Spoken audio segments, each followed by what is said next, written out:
नमस्कार बच्चों, स्वागत है आपका इस वीडियो में जिसमें हम जो 4 प्रश्न रह गए थे मतलब चौथे का ग और बाकी के 3 प्रश्न उनकी चर्चा करेंगे सांवले सपनों की याद की। तो ये आशय स्पष्ट था चौथे का ग हिस्सा कि सालिम अली जी प्रकृति की दुनिया में एक टापू बनने की बजाय अथाह सागर बनकर उभरे थे। इसका भाव क्या है? तो बच्चों यह उसका उत्तर है। सालिम अली जी पक्षियों की खोज में किसी स्थान विशेष तक सीमित नहीं रहे, मतलब लिमिटेड नहीं रहे। उन्होंने स्वयं को किसी सीमा में कैद नहीं किया। वे टापू की तरह नहीं, छोटे नहीं थे, वो सागर की तरह खुले आचार विचार और सोच वाले थे।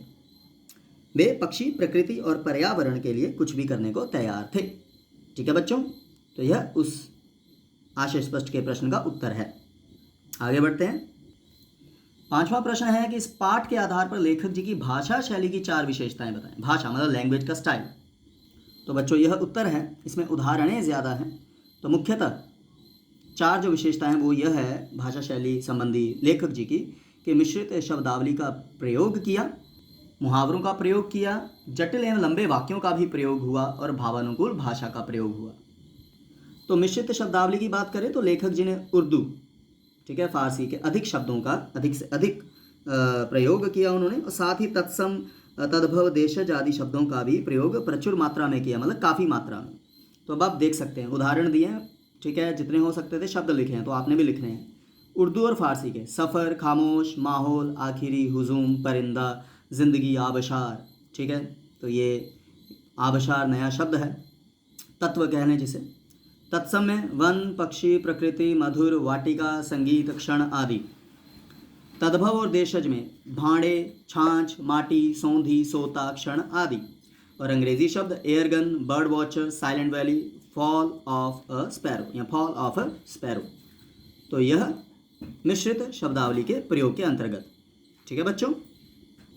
दूसरी विशेषता मुहावरों का प्रयोग। तो लेखक जी ने मुहावरों का प्रयोग अगर भाषा में रोचकता ला दी, इंटरेस्टिंग बना दिया। जैसे उदाहरण, शब्दों का जामा पहनाना, आंखें नम होना, कदम थमना, कायल होना। कभी याद रखें, सीधी भाषा में बात करने से मज़ा ज़्यादा मुहावरों या लोकोक्तियों का इस्तेमाल करने से भाषा का रूप बदलता है। आगे, जटिल एवं लंबे वाक्यों का प्रयोग। अब जटिलता कई बार प्रॉब्लम कर जाती है, जटिलता मतलब कॉम्प्लेक्स।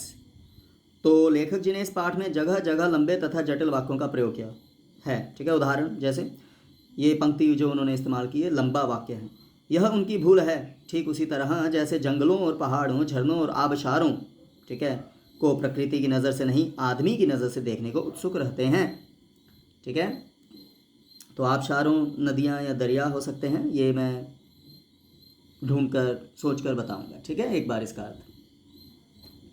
आगे बच्चों, भावानुकूल भाषा। तो लेखक जी ने जगह जगह भावों के अनुकूल भाषा का प्रयोग किया है। जैसे जटिल प्राणियों के लिए सालिम अली जी एक पहेली बने रहेंगे। जटिल प्राणी जो कुछ ज़्यादा ही कॉम्प्लेक्स है, ठीक है, कुछ ज़्यादा सोचते हैं। सालिम अली जी सीधे साधे मनुष्य, और मेरी आंखें नम हैं। सालिम अली जी तुम लौटोगे ना, तो ये भावों के अनुकूल, उसके अकॉर्डिंग। ठीक, प्रश्न दिखने में लंबा है पर आसान है। अब आगे बढ़ेंगे छठे पर।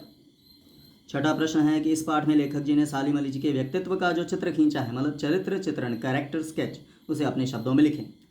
बच्चों वैसे सबसे बेहतर होता है जो कैरेक्टर स्केच लिखना पॉइंट्स बनाकर, तो आप इनमें से बना सकते हैं। मैंने सीधा लिखा है तो आप उठा सकते हैं। तो सालिम अली जी जाने माने पक्षी विज्ञानी थे, तो एक हेडिंग बन जाएगा पक्षी विज्ञानी। उन्हें पक्षियों के बारे में जानने के अलावा प्रकृति एवं पर्यावरण की भी चिंता रहती थी। तो दूसरा क्या बन जाएगा बिंदु? प्रकृति और पर्यावरण की चिंता करने वाले। वे अपने कंधों पर सैलानियों सा बोझ लटकाए, गले में दूरबीन टांगे पक्षियों की खोज में दूर दराज के क्षेत्रों में निकल जाया करते थे।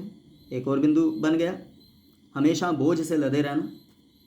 पक्षियों की खोज में दुर्गम स्थानों पर घंटे बैठना उनकी आदत थी। ठीक है, तो पक्षियों के लिए असीम प्रेम। वे पर्यावरण के प्रति भी चिंतित थे। तो पर्यावरण की चिंता को लेकर ही वे एक बार तत्कालीन, मतलब उस समय के प्रधानमंत्री जी चौधरी चरण सिंह जी से भी मुलाकात कर चुके थे। तो वे प्रकृति की दुनिया में अथाह सागर बनकर उभरे थे। ठीक, तो एक हेडिंग बन गया अथाह सागर, उसमें हम विस्तार दे देंगे। तो इस तरह से बिंदु बनाकर लिखना सबसे बेहतर होता है। ठीक है, अगर आपको ना पता लगे मुझे बता देना, इस उत्तर को मैं बना दूंगा दोबारा। 7वां प्रश्न बच्चों, सांवले सपनों की याद शीर्षक की सार्थकता पर टिप्पणी कीजिए। मतलब कि ये टाइटल कितना सही है। तो सबसे पहली बात ये संस्मरण है, मतलब कुछ मेमोरी है ना उनकी याद में। तो इस संस्मरण में लेखक जी ने प्रसिद्ध पक्षी विज्ञानी सालिम अली जी के व्यक्तित्व मतलब पर्सनैलिटी है, मुख्यतः उनके पक्षी प्रेम का वर्णन किया, अगर आपने गौर किया। तो सालिम अली जी का सपना था कि पक्षियों के बारे में अधिकाधिक जानकारी प्राप्त करना, जिसे वे आजीवन सच करने में लगे रहे और इसे साकार भी किया। इस तरह मेरे हिसाब से इसका शीर्षक पूरी तरह सार्थक है। कई बार क्या होता है, देखो ना,